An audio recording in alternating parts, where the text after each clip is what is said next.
Ito naman ang ating balita dahil nga marami ang nagtatanong sa online kung ano ang status ng Kim Pao bilang mag-partner ay may ilan din ngayon ang naglabas ng mga resibo sa social media. May mga kumalat kasi noon na tapos na ang laban para sa Kim Pao dahil sila na talaga sa totoong buhay. Latest na ngayong araw na pinag-usapan na naman sa social media ang kasalan ng Kim Pao. Ayon sa ilang insider, kinasal na nga daw ang Kim Pao 1 taon na ang nakakalipas. Hindi lang daw muna isinapubliko ng dalawa na nagkaroon sila ng relasyon dahil ang iniingatan nila ay ang kanilang mga trabaho. Kapag handa na nga raw ang dalawa, ay posibleng ihayag nila sa publiko.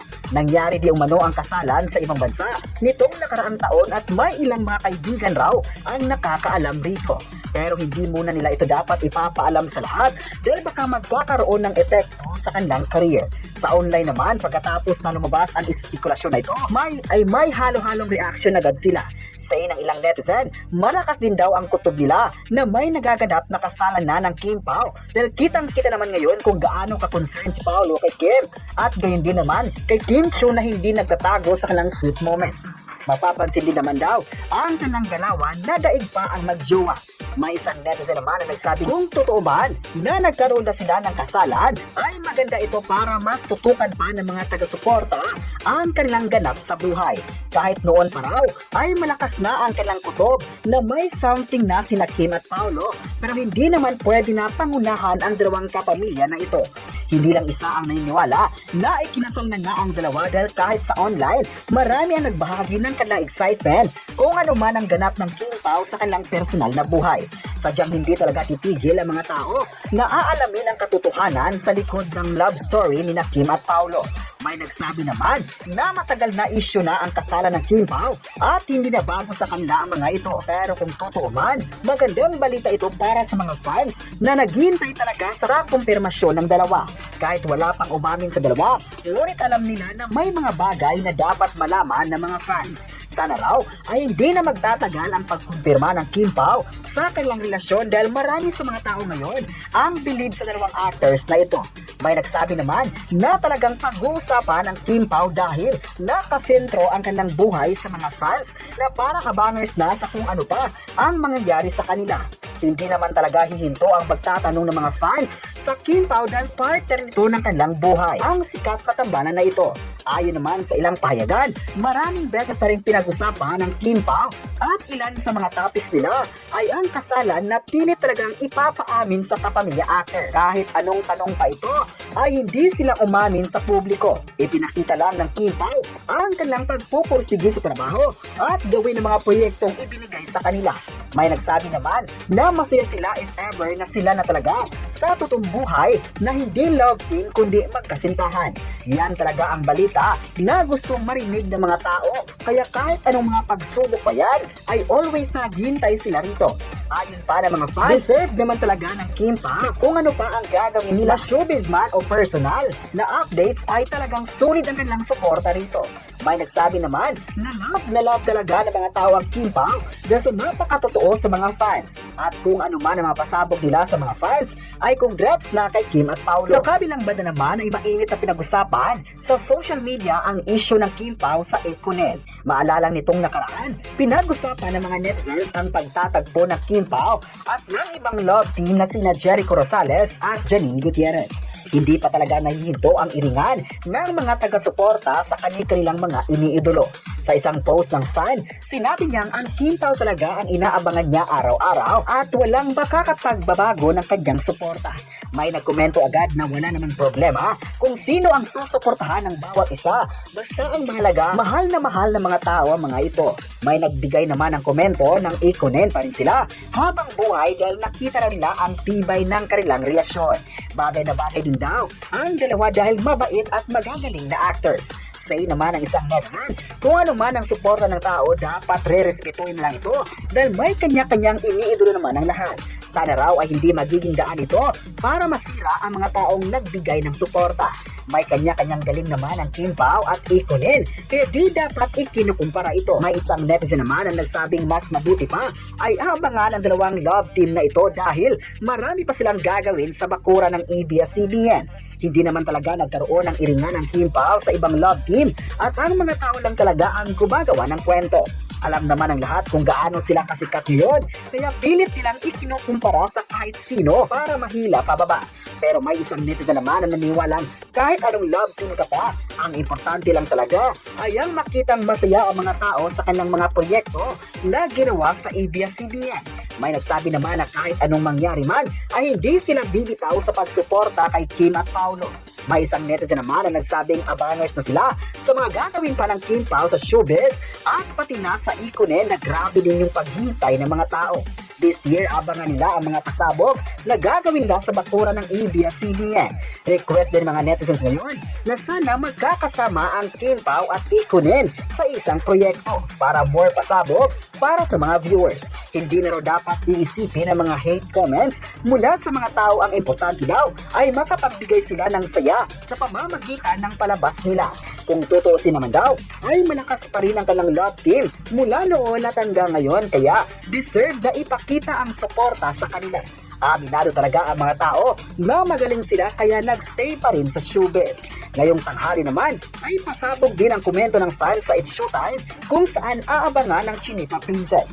Masabi talaga nating part na ng pananghalian ng mga Pinoy ang kabibuhan ni Kim Chiu sa mga viewers. Tuwing tanghali talaga ay suki na ng mga madlang kapamilya at kapuso ang pagpapasaya ng Chinita Princess sa lahat at sana raw ngayong araw mas marami pa ang mag-aabang sa kanya. May nagsabi naman na kung mapapanood man siya ngayong araw ay talagang magti-trending na naman ang Bardagulan kasama ang ilang kasamaan sa programa. Napakalakas talaga ng energy ni Kim Chiu kapag nasa Showtime at isa dito sa mga gusto ng tao sa kanya. Kakasabay talaga siya sa kasiyahan sa noontime program. Sana ay aabangan pa siya ng mga viewers dahil ngayong taon patuloy pa nating mapapanood ang It's Showtime sa pananghalian at patuloy na mapapanood sa Kapamilya Channel o TV Channel 2 at marami pang iba. Thankful naman ang ABS-CBN sa patuloy na pagmamahal at sa kanilang dedikasyon bilang artista sa pagbibigay ng saya para sa lahat ng kapamilya. Hanggang ngayon, hindi totoo na kinasal na sina Kim Chiu at Paolo Avellino.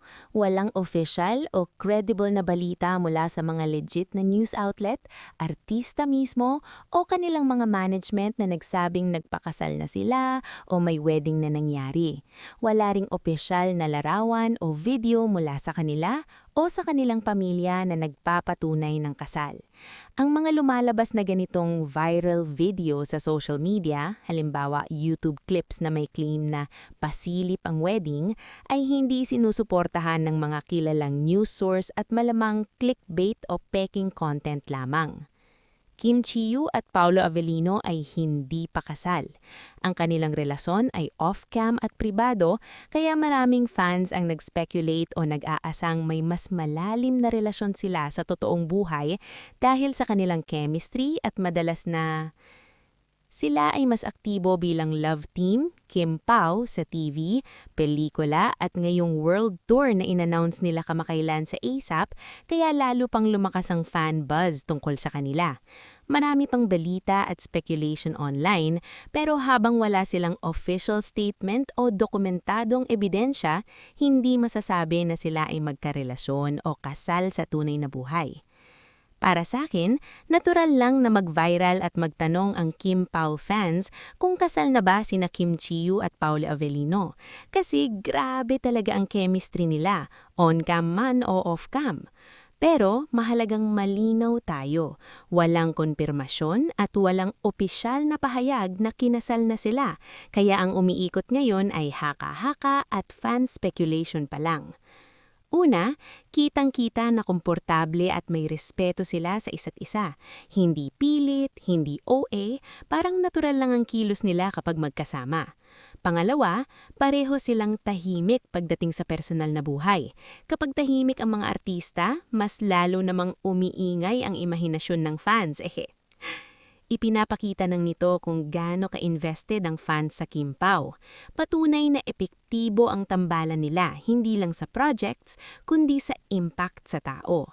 May kilig, may saya, may excitement sa fandom. Hindi porket close, sweet o laging magkasama ay kasal na agad. May hangganan pa rin ang gakad-igalang, lalo na kung wala pang sinasabi ang mismong mga involved. Minsan kasi ang sobrang pressure at chismis ay pwedeng makasira sa magandang samahan. Kung may totoo mang namamagitan sa kanila o kung hanggang work at friendship lang, sa kanila na iyon. Ang mahalaga, masaya sila, profesional, at hindi nagpapanggap. Kung dumating man ang panahon na may i-announce sila, sigurado namang sila mismo ang magsasabi. Sa ngayon, enjoy muna sa kilig pero stay grounded sa katotohanan. Kung gusto mo, pwede kitang bigyan ng mas detalyadong reaksyon mula sa point of view ng fans versus reality, o kaya analysis kung bakit sobrang lakas ng Kim Pao effect na yon. Sa totoo lang, hindi na nakakagulat kung bakit biglang sumabog ang tanong na ito sa social media. Kapag pinag-uusapan ng Kim Pao, parang laging may kasamang kilig, excitement, at konting what if. Ang lakas kasi talaga ng dating nila, hindi lang bilang love team, kundi bilang dalawang taong mukhang komportable, magaan ang samahan, at may natural na koneksyon. Dito nagsisimula ang curiosity ng fans. Kapag nakikita ng tao na madalas silang magkasama, pareho silang tahimik sa personal na buhay, may respeto at malasakit sa isa't isa, automatic na papasok ang tanong, may something ba? At kapag tumagal, nagiging kasal na ba? Yan ang nangyayari ngayon, fan-driven narrative. Hindi galing sa opisyal na balita, kundi sa emosyon at imahinasyon ng fandom. Sa positibong side, ang balitang ito ay patunay kung gaano kalaki ang impact ng Kim Pao sa publiko. Ipinapakita na maraming ang humahanga hindi lang sa acting nila, kundi sa pagkatao nila. Nagpapakita ng pag-asa ng fans na makakita ng totoong pagmamahalan, hindi scripted, hindi pilit. Para sa maraming fans, parang gusto nilang maniwala na may real-life happy ending ang tambalan. Hindi yun masama, tao lang, umaasa at kinikilig. Pero mahalagang malinaw tayo, walang konfirmasyon at walang opisyal na pahayag na kinasal na sila. Kaya ang umiikot ngayon ay haka-haka at fan speculation pa lang. Ang mahalagang bagay, lahat ng tao may karapatang magpribado sa buhay. Kahit mga artista, may karapatang walang ginagalaw at may sariling pribadong buhay. Dito naglalaro ang respeto. Kung hindi man nga totoo ang balitang ito, kailangan nating tanggapin na iba ang buhay on-cam sa buhay tunay. Para sa halaga ng Kim Pao, mas mahalagang maintindihan natin na iba ang fan expectation sa totoong buhay. May hangganan ng dapat igalang lalo na kung wala pang sinasabi ang mismong mga involved. Minsan kasi ang sobrang pressure at chismis ay pwedeng makasira sa magandang samahan. Kung may totoo mang namamagitan sa kanila o kung hanggang work at friendship lang, sa kanila na iyon. Ang mahalaga, masaya sila, profesional, at hindi nagpapanggap. Kung dumating man ang panahon na may i-announce sila, sigurado namang sila mismo ang magsasabi. Sa ngayon, enjoy muna sa kilig pero stay grounded sa katotohanan. Sa totoo lang, hindi na nakakagulat kung bakit biglang sumabog ang tanong na ito sa social media. Kapag pinag-uusapan ng Kim Pao, parang laging may kasamang kilig, excitement, at konting what if. Ang lakas kasi talaga ng dating nila, hindi lang bilang love team, kundi bilang dalawang taong mukhang komportable, magaan ang samahan, at may natural na koneksyon. Dito nagsisimula ang curiosity ng fans. Kapag nakikita ng tao na madalas silang magkasama, pareho silang tahimik sa personal na buhay, may respeto at malasakit sa isa't isa, automatic na papasok ang tanong, may something ba? At kapag tumagal, nagiging kasal na ba? Yan ang nangyayari ngayon, fan-driven narrative. Hindi galing sa opisyal na balita, kundi sa emosyon at imahinasyon ng fandom. Sa positibong side, ang balitang ito ay patunay kung gaano kalaki ang impact ng Kim Pao sa publiko. Ipinapakita na maraming ang humahanga hindi lang sa acting nila, kundi sa pagkatao nila. Nagpapakita ng pag-asa ng fans na makakita ng totoong pagmamahalan, hindi scripted, hindi pilit. Para sa maraming fans, parang gusto nilang maniwala na may real-life happy ending ang tambalan. Hindi yun masama, tao lang, umaasa at kinikilig. Pero mahalagang malinaw tayo, walang konfirmasyon at walang opisyal na pahayag na kinasal na sila, kaya ang umiikot ngayon ay haka-haka at fan speculation pa lang. Ang mahalagang bagay, lahat ng tao may karapatang magpribado sa buhay. Kahit mga artista, may karapatang walang ginagalaw at may sariling pribadong buhay. Dito naglalaro ang respeto. Kung hindi man nga totoo ang balitang ito, kailangan natin tanggapin na iba ang buhay on-cam sa buhay tunay. Para sa halaga ng Kim Pao, mas mahalagang maintindihan natin na iba ang fan expectation sa totoong buhay. May hangganan ng dapat igalang lalo na kung wala pang sinasabi ang mismong mga involved. Minsan kasi ang sobrang pressure at chismis ay pwedeng makasira sa magandang samahan. Kung may totoo mang namamagitan sa kanila o kung hanggang work at friendship lang, sa kanila na iyon. Ang mahalaga, masaya sila, profesional at hindi nagpapanggap. Kung dumating man ng panahon na may i-announce sila, sigurado namang sila mismo ang magsasabi. Sa mayon, enjoy muna sa kilig pero stay grounded sa katotohanan. Sa totoo lang, hindi na nakakagulat kung bakit biglang sumabog ang tanong na ito sa social media. Kapag pinag-uusapan ng Kim Pao, parang laging may kasamang kilig, excitement, at konting what if.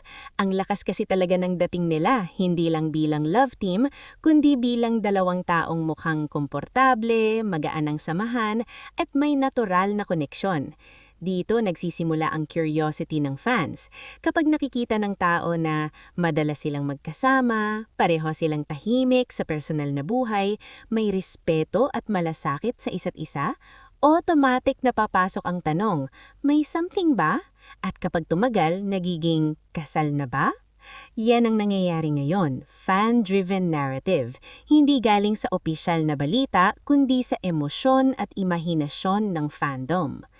Sa positibong side, ang balitang ito ay patunay kung gaano kalaki ang impact ng Kim Pao sa publiko.